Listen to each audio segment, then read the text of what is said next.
शांति।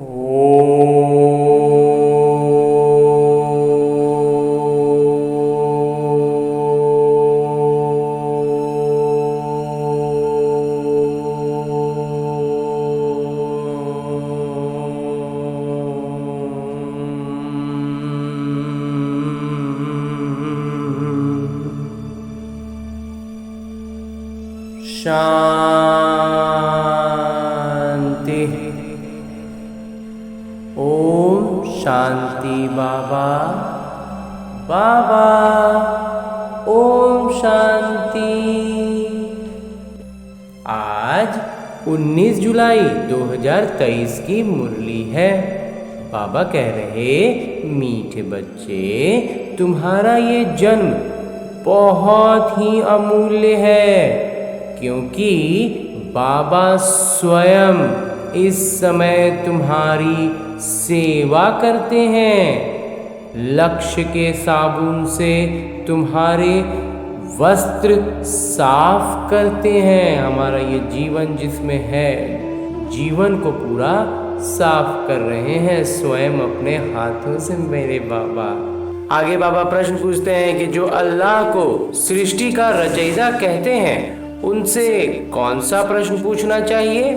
उत्तर बतलाते हैं कि उनसे पूछो कि जब अल्लाह ने सृष्टि रची तो रचना के लिए उन्हें फीमेल चाहिए। भला अल्लाह की फीमेल कौन? गॉड फादर कहते हो तो फिर मदर भी चाहिए ना। तुम बच्चे इस गूढ़ राज को अब अच्छी तरह से जानते हो। अल्लाह की फीमेल है ये ब्रह्मा, ये है तुम्हारी बड़ी माँ। इस बात को मनुष्य समझ नहीं सकते। गीत है, किसने ये सब खेल रचाया? ओम शांति। बच्चे जानते हैं कि कोई भी मनुष्य इस गीत का यथार्थ अर्थ न कर सके। कोई नहीं इसका अर्थ निकाल सकते हैं। नाटक बनाने वाले भी नहीं समझते। उन्होंने गीत तो कुछ और मतलब में ही बनाया, लेकिन इसका अलौकिक अर्थ हमें समझना है। ऐसे ही गीत बना देते हैं जैसे शास्त्र बना देते हैं। शास्त्र भी बिल्कुल ऐसे गीत की तरह ही बनाए हुए हैं, समझते कुछ भी नहीं। तुम वेदों के लिए कहते हो ये धर्म शास्त्र नहीं है। शास्त्र कहेंगे लेकिन धर्म शास्त्र नहीं है। अब धर्म शास्त्र से तो कुछ फायदा होना चाहिए, तो धर्म शास्त्र का अर्थ भी नहीं समझते।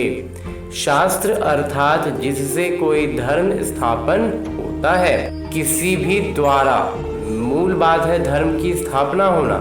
तो पूछना चाहिए कि वेद उपनिषद किस धर्म के शास्त्र हैं? वो धर्म किसने स्थापन किया? इनसे तो कोई धर्म ही नहीं निकलता है।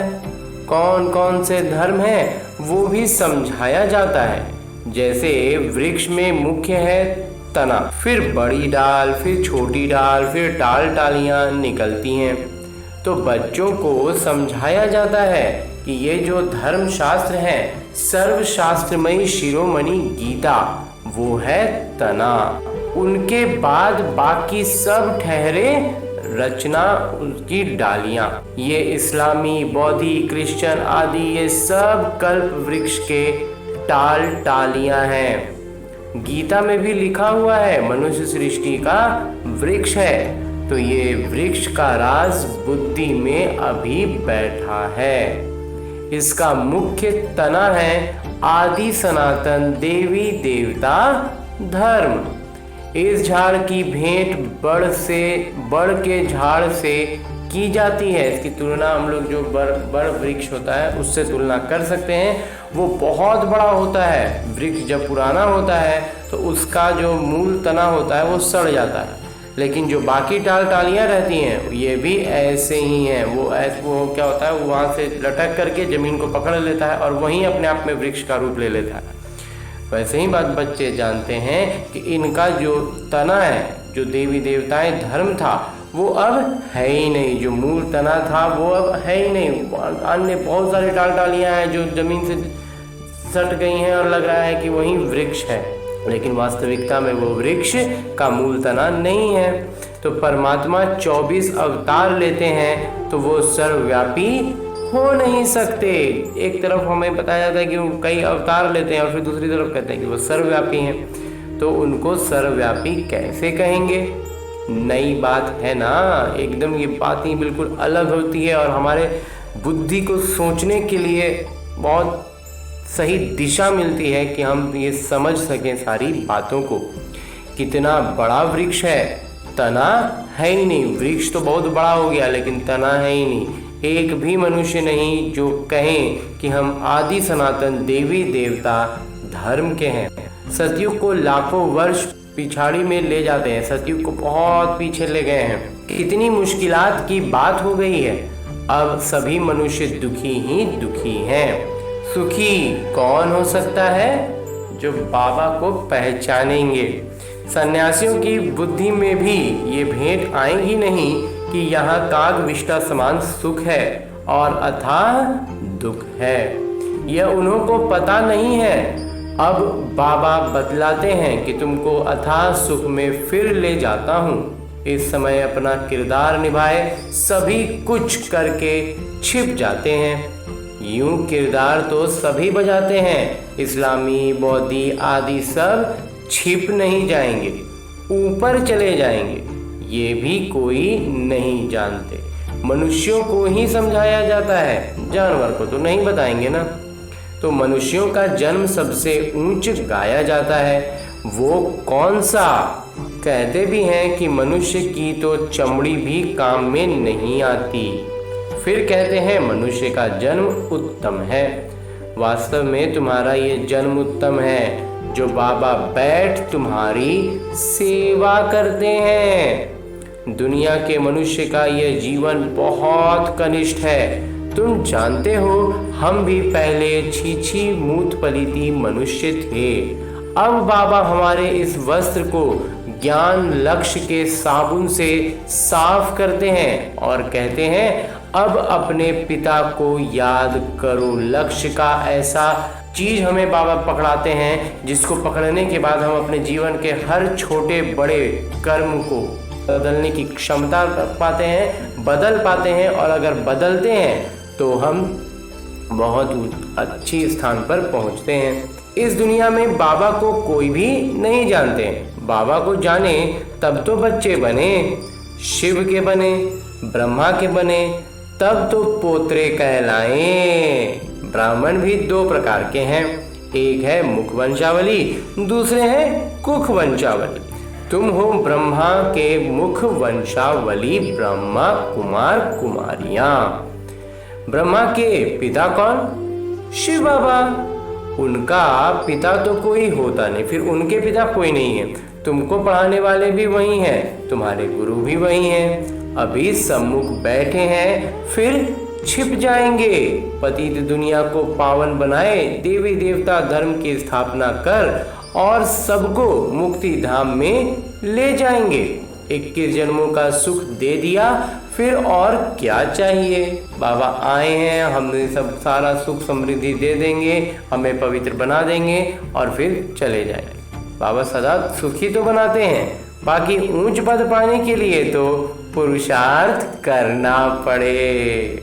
श्री कृष्णपुरी को सुखधाम कहा जाता है। श्री नारायण का बचपन नहीं दिखाते हैं, श्री कृष्ण का स्वयंवर दिखाते हैं। अगर राधे से स्वयंवर हुआ तो फिर उनका नाम क्यों बदली हुआ, ये दिखाते नहीं। लक्ष्मी नारायण तो मनुष्यों को पता नहीं कि उनके जीवन चरित्र को कोई जानते ही नहीं। तुम अभी समझ रहे हो, कोटों में कोई ही निकलेगा जिसने पूरा चक्र लगाया होगा। तुम ये जानते हो कि भक्ति वो करते हैं जो पहले पहले पूज्य से पुजारी बनते हैं। भक्त तो सभी हैं, सरसों के मुआफिक मनुष्य हैं। तो तुम जानते हो कि अब बेचारे सभी मौत की चक्की में हैं। अब तुम बच्चों को बहुत बड़ी बुद्धि मिली है। 84 जन्मों का चक्र बुद्धि में रखना बड़ा सहज है। बहुत बढ़िया उदाहरण बाबा ने दिया कि सब सरसों के माफिक मनुष्य हो गए हैं और चक्की में पिस रहे हैं। ऐसे में जिनको ये ज्ञान समझ में आता है, जो बाबा को पहचान लेते हैं ना, वो उस चक्की के बाहर जो कुछ कुछ दाने नहीं गिर जाते हैं, बिल्कुल अब हमारी वही स्थिति है। हमें उस चक्की से अपने आप को बाहर कर लेना है।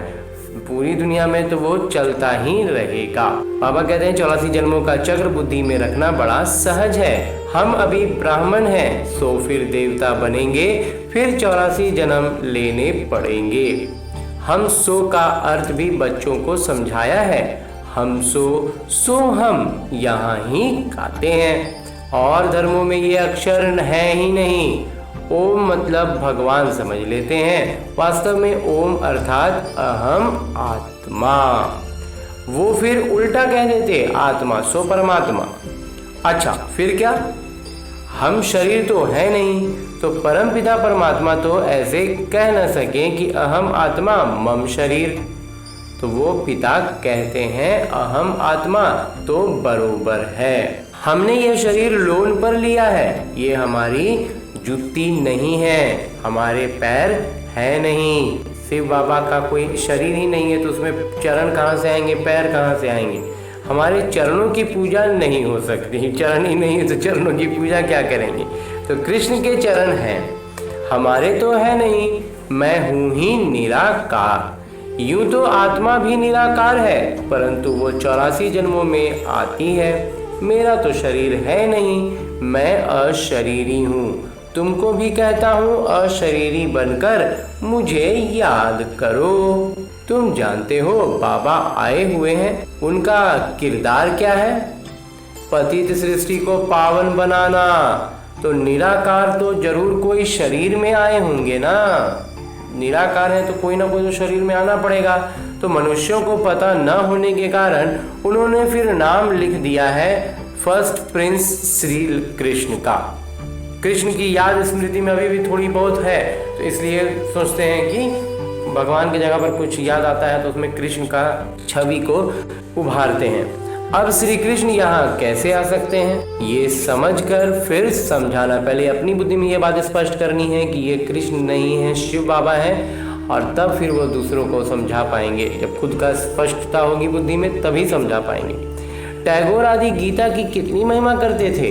वास्तव में यह श्री कृष्ण के बहुत जन्मों के अंत का जन्म है, जिसमें शिव बाबा बैठ गीता ज्ञान सुनाते हैं। बाबा कहते हैं मैं छोटे बच्चे के तन में कैसे बैठ सुनाऊंगा? जरूर अनुभवी रथ चाहिए। नाटक अनुसार हमारा ये रथ मुकर्रर है। ऐसे नहीं कि फिर दूसरे कल्प में और रथ लूंगा।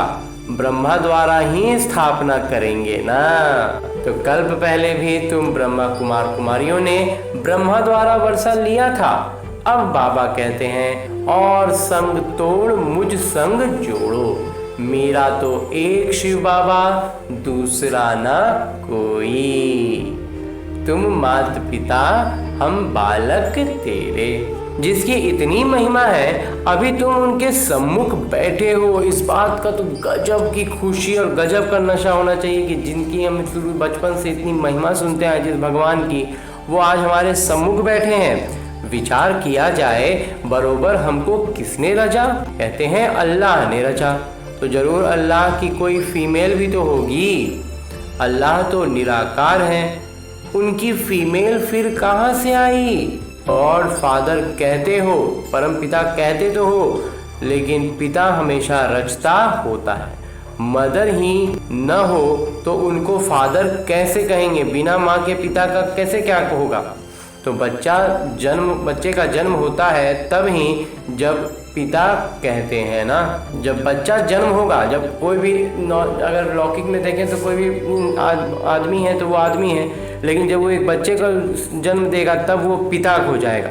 तो वैसे ही बाबा कहते हैं कि वो रचयिता अल्लाह हैं, तो उन्होंने फिर हमें जन्म दिया, तब तो हम उन्हें पिता कहते हैं। ये किसी को पता ही नहीं कि गॉड फादर की फीमेल कौन है।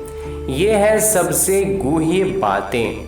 आदम बीबी दोनों हैं, तो आदम उनको कहेंगे तो फिर सरस्वती को बीबी नहीं कह सकते। वो बीबी हो तो फिर उनकी माँ कौन? ये बड़ी समझने की बातें हैं। बाबा ही बैठ समझाते हैं कि इस हिसाब से ये ब्रह्मा मेरी सजनी हुई, इसके मुख से रचता हूँ तुम बच्चों को, इसलिए ब्रह्मा तन में प्रवेश भी करता हूँ। उन्हों संभालने के लिए फिर जगत अम्बा को निमित्त बनाया है। आदिदेव ब्रह्मा और जगत अम्बा सरस्वती ये कौन है? विवेक कहता है ब्रह्मा की बेटी है। ब्रह्मा ने पहले उनको रचा, फिर वो बाकी लोगों की, बाकी आत्माओं की जगत अम्बा का पद ले लिया उन्होंने अपने पुरुषार्थ अनुसार, लेकिन शुरू में तो उनको ब्रह्मा बाबा नहीं रचा। तो रचना कैसे रची? ब्रह्मा द्वारा रचा, तो ये है बड़ी माँ।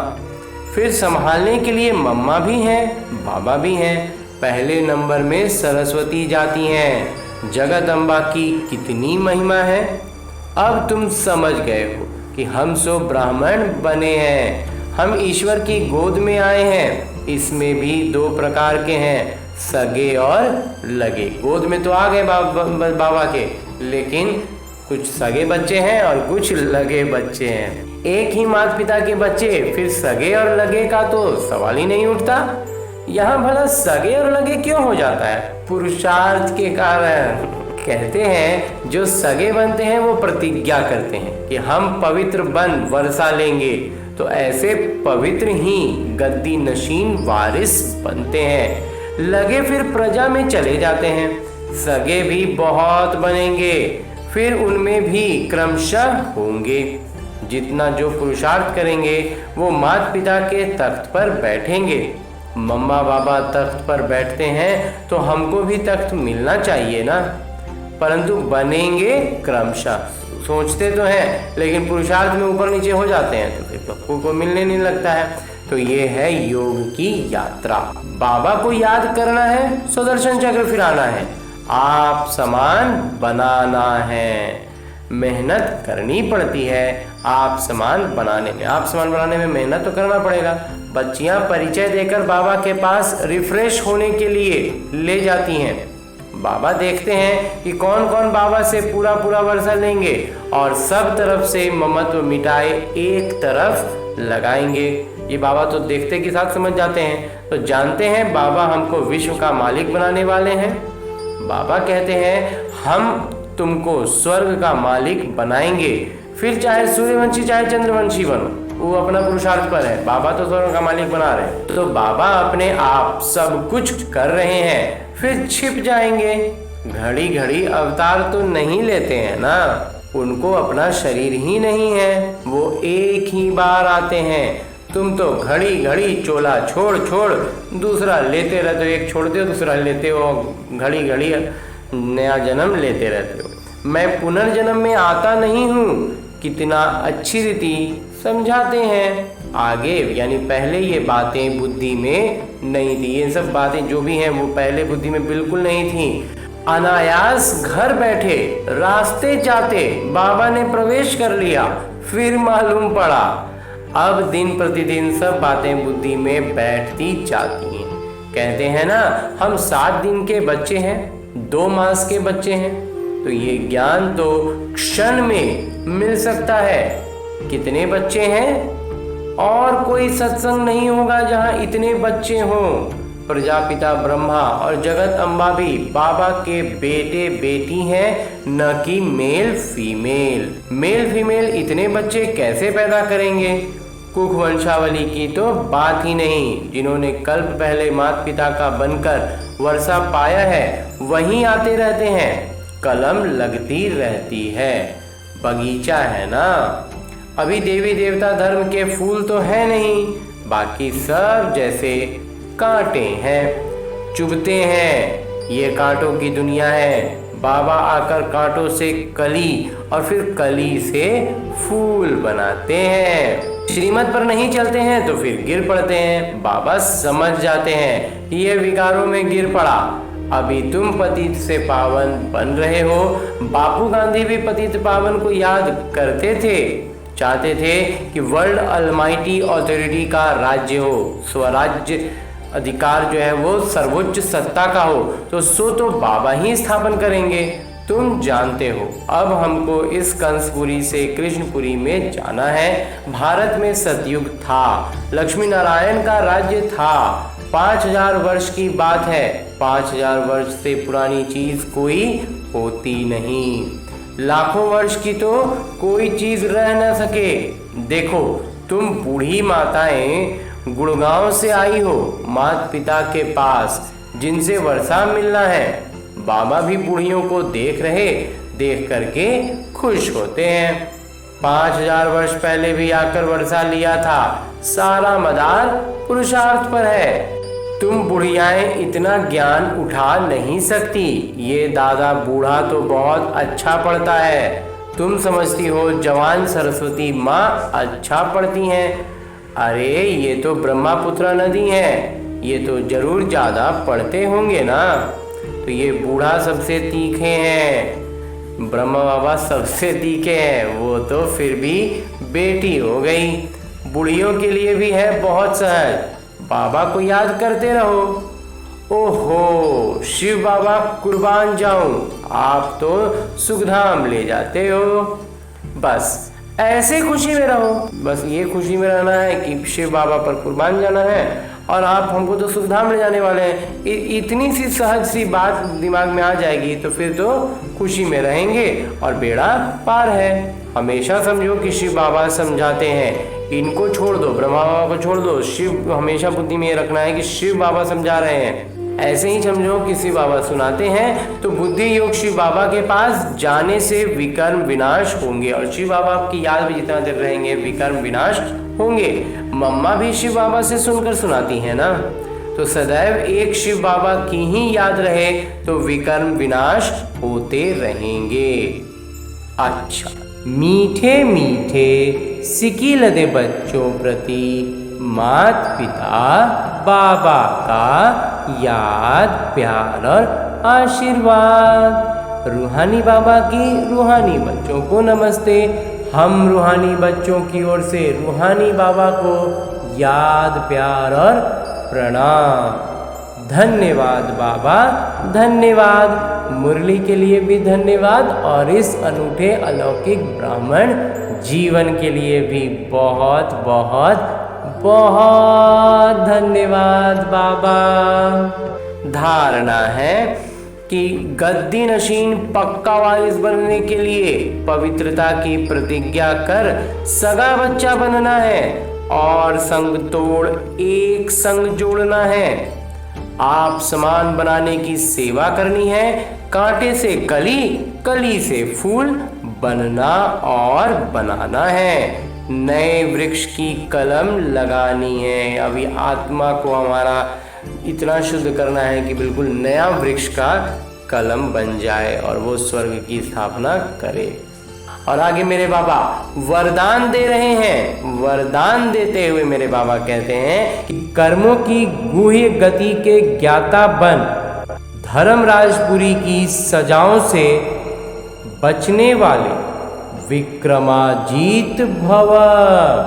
सजाओं के अनुभव को ही धर्मराजपुरी कहते हैं। बाकी धर्मराजपुरी कोई अलग स्थान नहीं है। लास्ट में अपने किए हुए पाप जमदूत के डरावने रूप में सामने आते हैं। उस समय पश्चाताप और वैराग्य की घड़ी होती है। वो जो समय होता है ना, वो पश्चाताप और वैराग्य के अलावा उसमें और कोई विकल्प नहीं होगा। छोटे छोटे पाप भी भूत की तरह लगते हैं। पश्चाताप की त्राही त्राही होती है। इसलिए उन सजाओं की फीलिंग से बचने के लिए, उन अनुभवों से बचने के लिए कर्मों की गुह्य गति के ज्ञाता बन सदा श्रेष्ठ कर्म करो और विकर्म को पर जीत पाने वाले बनना है। और अंत में स्लोगन है, मुरली का उपदेश है कि जो तन मन धन से बाबा पर पूरा पूरा बलिहार जाते हैं वहीं गले का हार बनते हैं। अच्छा, ओम शांति बाबा।